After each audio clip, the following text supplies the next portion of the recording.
Terima kasih pemirsa, Anda kembali dalam IDX Precision Closing, dan tadi kita sudah menampilkan data-data begitu ya bagaimana pertumbuhan ekonomi Indonesia dari 2016 sampai dengan proyeksinya di tahun 2020 ini pemirsa.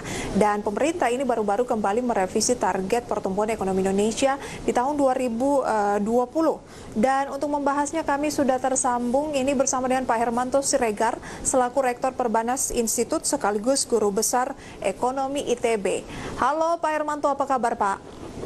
Baik, terima kasih Mbak Pisa. Terima kasih banyak atas waktunya Pak. Iya, Anda bagaimana menanggapi nih pemerintah yang kembali menurunkan proyeksi pertumbuhan ekonomi kita menjadi kisaran ini minus 1,1% sampai 0,2% di tahun 2020 ini Pak?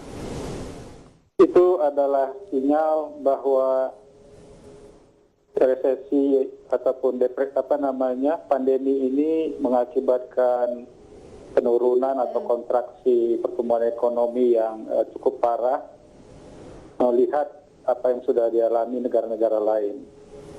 Jadi berbagai negara seluruh dunia mengalami kontraksi, bahkan ada yang sudah resesi, dan itu juga terjadi untuk Indonesia. Memang tidak mudah untuk memproyeksikan bakal turun jadi berapa, tetapi kalau saya melihat masih adanya sedikit di atas nol atau nilai positif dari ramalan pemerintah itu menunjukkan optimisme yang dibuat. Kalau dari saya sendiri cukup yakin bahwa tidak mungkin dia positif, artinya akan di bawah daripada apa yang diproyeksi dari pemerintah lagi. Oke, artinya dari angka yang diproyeksi ini minus 1,1 sampai di angka 0,2%, Anda melihat ada peluangnya jauh lebih dalam dibandingkan dengan hanya minus 1,1 Pak? Iya, mungkin lebih dalam dari proyeksi pemerintah itu. Oke, indikatornya kalau dari Pak Hermanto Siregar sendiri apa nih? Sampai saat ini ya, sudah kita lebih dari separuh jalan ya, triwulan 3 ini terjadi, kita belum melihat adanya yang rebound ya. Oke. Jadi berbagai indikator ekonomi khususnya sektor real dan juga pengamatan di lapangan kelihatannya memang masih cukup parah gitu. Baik, kalau melihat indeks keyakinan konsumen dan PMI manufaktur, ini tampaknya sudah menunjukkan tren kenaikan di awal kuartal ketiga. Apakah memang ini tidak akan cukup menjadi penopang perekonomian Indonesia jika dikaitkan dengan proyeksi pertumbuhan negatif di akhir tahun tadi, Pak Hermanto? Saya kira itu adalah suatu indeks ya.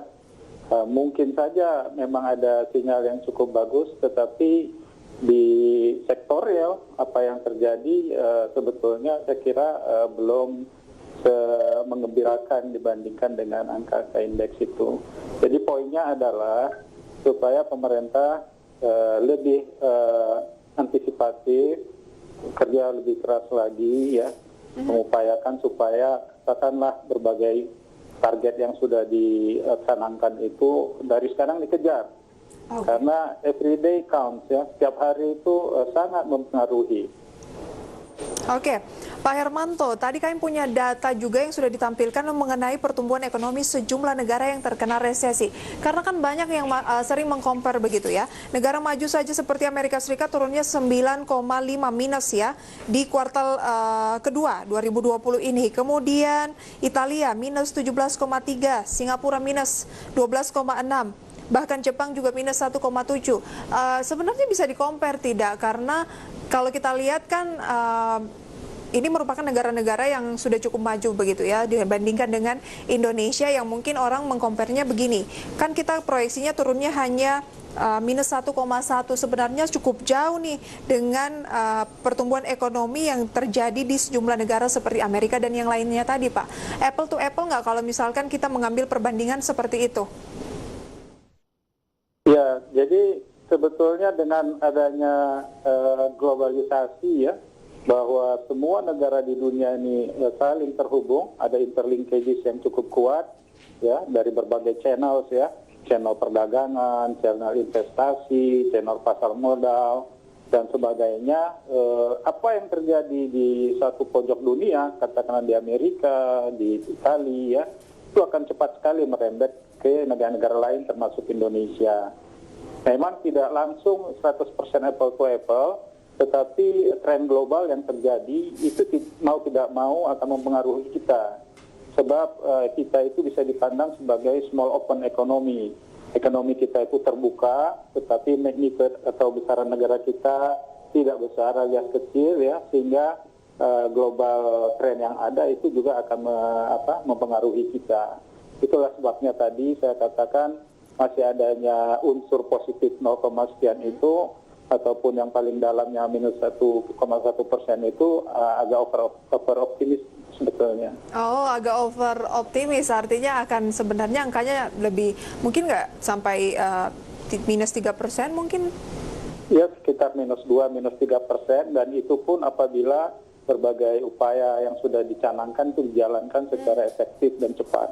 Oke, kalau ada juga yang menilai, oh santai saja, karena kan Amerika minusnya 9 kuartal kedua, kemudian Italia dan Singapura masing-masing minus 17 sampai dengan 12, artinya double digit begitu ya. Indonesia kalau minus 2 sampai 3 tahun 2020 sebenarnya ya wajar lah. Menurut Anda gimana tuh Pak menanggapi tanggapan-tanggapan seperti itu? Kalau kita yang tahu lapangan, tidak bisa menganggap bahwa minus 2, even minus 3 itu masih relatif ringan gitu ya. Even katakanlah sampai mati positif 0,2 misalnya. Karena apa? Karena di situ akan banyak sekali orang-orang yang kecil ya, orang-orang miskin, orang-orang terdampak yang akan sengsara sekali. Bahkan satu orang pun ya sebetulnya kan kita pasti kasihan gitu. Jadi upayanya harus maksimal gitu. Oke. Bisa tidak Pak dikasih gambaran begitu ya, misalnya kalau pertumbuhan ekonomi Indonesia per tahun misalnya dalam 1 tahun aja minusnya 1%, kira-kira berapa banyak sih yang akan kehilangan pekerjaan ataupun pengangguran?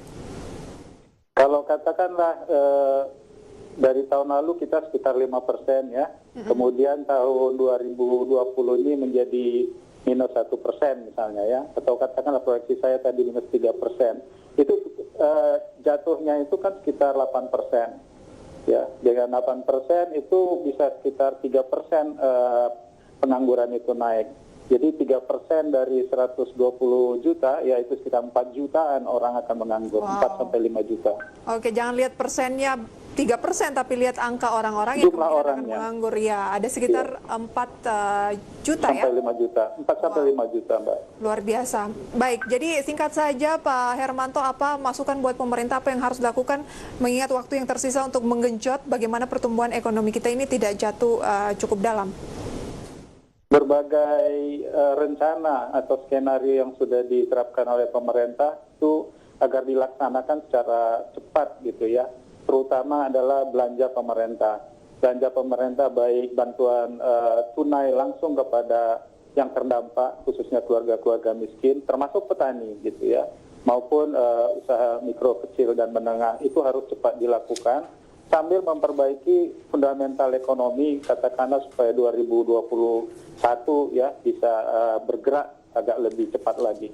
Baik, Pak Hermanto, kita aminkan itu semoga bisa tereksekusi dengan baik. Terima kasih banyak untuk sharing informasinya Pak Hermanto. Selamat beraktivitas kembali. Terima kasih.